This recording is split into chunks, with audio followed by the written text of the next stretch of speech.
Joining me now is our good friend Hadia. She can be with us Friday night, October 3rd, Saturday, October 4th, live in person. Also speaking at our concert banquet keynote address on Thursday night, the optional banquet Thursday night. And then she's with us Friday night as well. So don't miss it.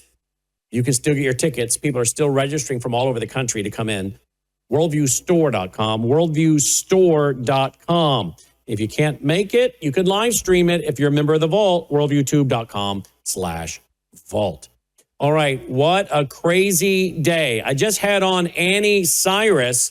She informed me that Emmanuel Macron said this, and I had to go find it because it's been a busy news day on a lot of other fronts, and I just found this out myself. Listen to what he said. I'm sure you've heard of it by now. This is why. Fidèle à l'engagement to the historic commitment of my country pour to la the Middle paix East, entre le peuple israélien to peace between et le peuple palestinien. the Israelis and the Palestinians. Je déclare This is why que la France I declare reconnaît that aujourd'hui today l'État de France Palestine. recognizes the state of Palestine. All right, so that happened. You want to comment on that? Well, I don't know what legal ramification it has for countries to just independently declare Palestine a state. So, I mean, especially when they're not directly involved. I think that there's certain kind of safeguards of what countries, the U.S. has a veto vote, or I don't remember exactly how it works, but I wonder what this is other than grandstanding. Okay, so we'll see where this goes. Let's go to the next thing. Are you a little shocked to see the former CIA director, David Petraeus, interviewing the president of Syria? I mean, the man's a terrorist, right? Yeah, no surprise. I mean, we undesignated Jabhat al-Nusra, so we basically removed ISIS from the terror list. And it was clear that President Trump wanted to legitimize the government of Syria. I think it was part of the negotiations over Iran. And so it's no surprise he's actually the first Syrian president in 60 years to attend the UN. So I think they think this is progress. I believe it will bite us in the end that we have done this. And How so?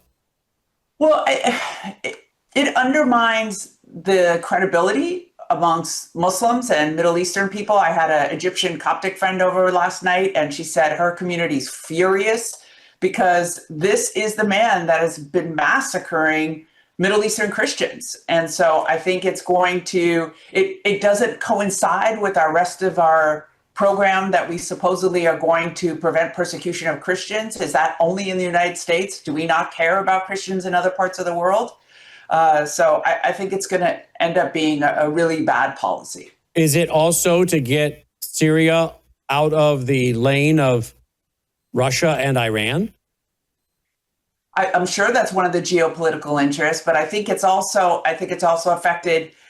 We'll talk about the AQAP announcement, the NCTC and the warning, but I think it's also going to color how we announce the threat from these jihadi groups. Okay, we're going to get to that.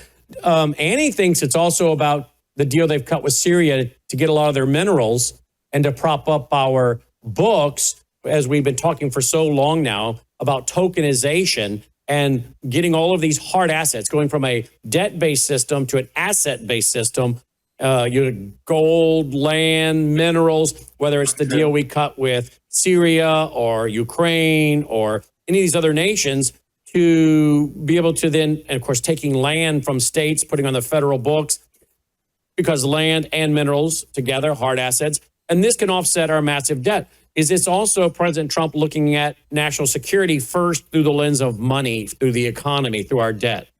Now you're laughing at me, which is... Well, because it's no surprise. He does that, right? Yes, he does. He's a deal maker. That's what he does. He looks at everything through an economic and a financial lens. And as an American, I love prosperity. I'd rather have assets than debt.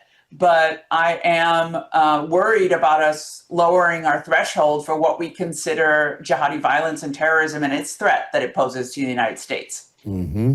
Okay, let's see, what else do we have? Well, let's go to this list. This is, of course, what we've been talking with Dave Gobbis tonight, Annie Cyrus, now you. This government report came out Friday that Americans need to look out. All kinds of events, sporting events, churches, airlines, all over the place. Now, this is not new. Annie, myself, many others have been talking about the concern. We played tonight the BBC report on Beslan back in 2004, hitting a school, killing over 300. We've been, since 2008, going back there, doing shows in our vault on the soft targets of our schools, like Beslan was targeted. Why now? I asked all the guests that tonight. Why now? Why now? And why are we blaming it on Al-Qaeda? Why are we saying that's the threat? See, that's what I told you, is that I think that we are going to downplay the threat of ISIS because of our relationship with Syria. Okay, now you're saying the exact same thing Annie Cyrus just said. She's also saying we don't want to blame Iran because President Trump, said, hey, I saved the life of the president of Iran. Why is he being not nice to me?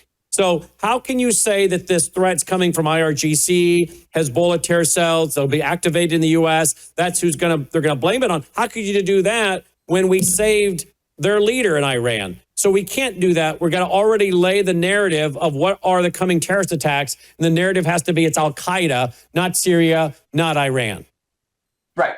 And so I want to have your audience, in particular, it's an educated audience from the variety of guests you have, especially Annie and Shahram. But let's focus less on the alphabet soup of terrorists and focus more on what those publications actually said. So what I think is really interesting, not from the memo, but the independent research that I did, the video of Saad al-Awlaki that they referenced in the bulletin that was in June 2025. Guess what? This is the nexus that you and I talked about the other day for the nihilistic violent extremism, the nexus between the Marxists and the Islamists and the jihadists. So they endorsed, Saad al-Awlaki in that video endorsed the attacks of Thomas Crook against the president, the two Israeli staffers outside the embassy, and that was Elias Rodriguez, and Aaron Bushnell's self-emulation. He lit himself on fire at a protest for Gaza. And so it's really important that people start to draw that connection between this red-green alliance. Because if we consistently focus only on the Muslim end of this, we are going to miss the fact that those three perpetrators in particular were not professing Islam. They were influenced by jihadi literature, and al-Awlaki wants to take credit for them. Okay, so this was when did he release that video in June of 2025? Yes. All right, take a look at this. Memory, which always does such great work. June 9th, 2025. In video, leader of Al-Qaeda in the Arabian Peninsula calls on American Muslims to assassinate President Trump, Vance, Rubio, Hegseth, and Musk. Attack Jews in Europe and the United States. Yes, here's a little bit of the video for what it's worth. Here we go. If it'll play, we'll see if it will.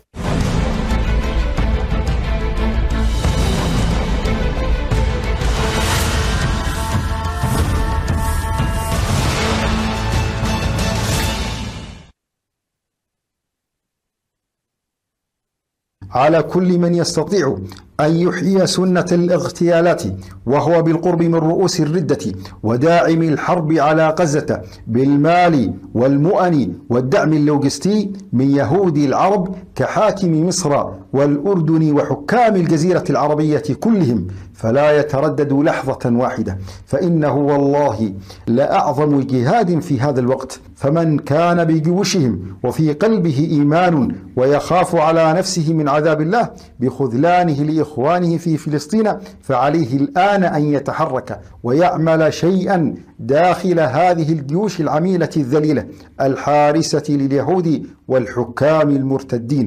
Okay, let's stop there. We don't need to hear all of that. So I just want to show that it's legit. There's a video. And in that video, he goes on to call for assassinations, including to target Jews in Europe and the United States and anyone that is supporting the war in Gaza, et cetera, et cetera. I'm sure that includes going after Zionists and Christian Zionists, et cetera, correct? Yes, absolutely. Okay. but he also glorifies, and it's interesting because to me, that's the ISIS flag. So I don't know why he has an ISIS flag if he's AQAP. So that seems a little strange. So David Govitz tonight said, ignore all these groups. Don't get caught up in the names of the groups. It doesn't matter. Exactly. He said there's another group that'll be created in the future with a name that we don't know now, but it will be created and it'll just be another name. This is all meant to just confuse people and have it be so overwhelming they can't think about it, won't think about it, won't research it because they can never figure out who's this group, who's that group, what do they believe. And so it's just meant to confuse the living daylights out of people. So he says, quit thinking about the names of the groups, follow what they're calling for. To pay attention to what they're calling for. Exactly. And so that's why I want people to pay attention to the fact that he glorifies in those videos those 3 acts of mayhem that were not orchestrated by Muslims. They were by anarchists. And actually, it's interesting. Okay, go back and say, what were the 3 that he highlighted? So Thomas Crooks, attempted assassination on President Trump. Elias Rodriguez, assassination of 2 Israeli staffers outside of Washington, D.C. That was in May of 2025. And then the U.S. airman, the 25-year-old U.S. airman, Aaron Bushnell, who lit himself on fire during a Gaza protest. And him, they attribute to white supremacy. A lot of experts tried to link him to white supremacy because his family was Christian, but he was a professed anarchist. So he had left whatever, similar to Tyler Robinson, whatever he grew up with, he had disavowed by the time he went on to commit an act of terrorism. So this is another thing we have to understand. For 4 years, our FBI and our intelligence, which means the millions of dollars that went out to contractors like myself in the past, have been geared at RMVE, racially motivated violent extremism, AKA white people. So now you have to turn this machinery around and say, okay, don't attribute everything to them. You have miscategorized this group of people, and now they're switching to NVE. So the nihilistic violent extremism, which are the people who are anti-establishment, anti-Judeo-Christian values, who are seeking this culture of death at an extreme. It's jihadism on steroids, because these folks have no moral code they're living by. They just basically want to destroy the country. So the fact that he called them out leads credibility to what you were saying to us last week, is that Islamic groups are encouraging, promoting, funding, training these people. They could care less if they convert to Islam. And they're one step ahead of us again, because they're not going to fit into any kind of group that we could profile. Exactly. And so in terms of vigilance, we have to look at these pro-Palestinian rallies and not just think, here's a bunch of weirdo, like girls in miniskirts carrying a Palestinian flag. I've heard people mock them and say, oh, if that's who we have to worry about, we don't have to worry. But yet, exactly, if they can get a fairly decent gun and scope or an explosive given to them, provided to them, they don't have to be that accurate if they just plant explosives, or, as David warned about earlier, go into a venue in advance, plant some explosives, put in a gun, then come back in later to that event and either they're detonate or they grab that gun and start shooting. You don't have to be that good of a shot if you're shooting people pretty close up. Exactly. And that's the point, is to disarm the American people to be looking for a specific kind of person and thinking that other events are safe. And he specifically mentions the attempt to cause mayhem and disruption and using big social events where there could be a political disturbance. So he specifically advocates for that. And that's why people have to remain vigilant, that you're not looking for just one type. Think of the Tsarnaev brothers during the Boston Marathon, just dropping the backpack and going. See how destructive that was. So, a couple of those all across the U.S. and there'd be mayhem. So what's the window? Do you have a window for this, or what are your thoughts? I don't think so, but I think the fact that we had 3 attacks in the past couple of weeks means that it looks like it's ramping up. We don't know, the guy on the subway, of course, seems like an isolated attack against that poor Ukrainian woman, but the attack at the Catholic school and then the attack on Charlie fits very well with what al-Awlaki and these groups are advocating, what they're trying to inspire in these new group of nihilistic, violent terrorists. Well, there are some in the police world, and I talked to a police chief today who was very sharp, and he's like very worried. Now, he's also a very committed Christian and conservative, so maybe his worldview has got him thinking beyond what most police chiefs do. But this guy was, in our area, very aware that all it takes is one person, one weirdo, one person that's out there that doesn't fit into these categories, and you have to consider all of these people too. And that was before I even told him about this information that we're discussing now, or you and I discussed last week. He was already on that. But I don't think there's a lot of police chiefs that are thinking this way, or a lot of sheriffs thinking this way. They don't realize that this seems to be the new paradigm. Do you think?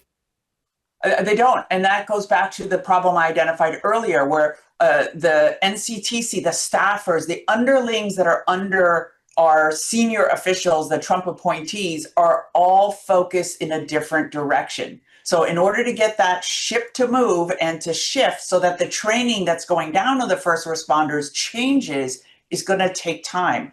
I'm quite frankly disappointed that they put out this bulletin looking like this, that they didn't draw those comparisons. They didn't point out that al-Awlaki praised those attacks.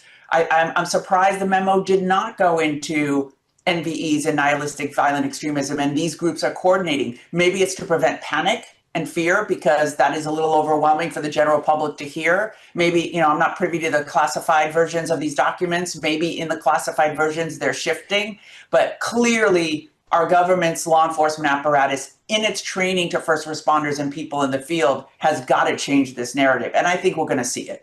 Are they putting out this narrative because the chatter's ramped up? Or as David Gobbett said, this is a cover your rear end memo? I think it's a little bit of both. I mean, you can't ignore the fact that these two, not only the video, but the magazine came out. But I think it's also, in light of Charlie, it's like, wow, we better put something out there. I think it's definitely a CYA effort as well. Wow. Okay. So you're going to be with us a week from this weekend. We're sure looking forward to having you and your husband with us in person. It's going to be a wonderful conference, and it's going to be great to have you with us. Yes, and I look forward to meeting your audience in person. So if you haven't signed up yet, I hope you come out and join us. Well, thank you for that. Resurrectministry.com, resurrectministry.com. She'll be with us Thursday night for the banquet, and then again speaking Friday night. Hadiya, thank you for being with us tonight, though. Thank you for having me. And if you guys can't be here with us in person, you can get a Vault membership and live stream it or watch it within a few hours. We're going to keep posting them up there pretty quick after each presentation. So live streamed and then boom, popping it into that vault. Worldviewtube.com/vault, worldviewtube.com/vault. You woke up with a sore throat and a low-grade fever. You know you are getting sick, so here's your choices. You can get sicker and miss work. Try to see a doctor this week, or sit hours in a crowded waiting room at urgent care. I have a smarter option for you. Open your medical emergency kit. Match your symptoms to doctor-recommended prescription in your booklet and take the right meds now and get well faster. This is not a first aid kit. It's like having an urgent care in your home. It includes doctor-prescribed medications to treat over 39 medical issues like respiratory infections, strep throat, pneumonia, UTIs, and more. No waiting to see the doctor and no standing in line at the pharmacy. It's right here. Every home should have at least one medical emergency kit, and here's how to order. Order online and save $45. Your kit to treat dozens of common and serious illnesses is rushed to your door. Visit urgentcarekit.com/well, promo code WELL. That's urgentcarekit.com/well, promo code WELL.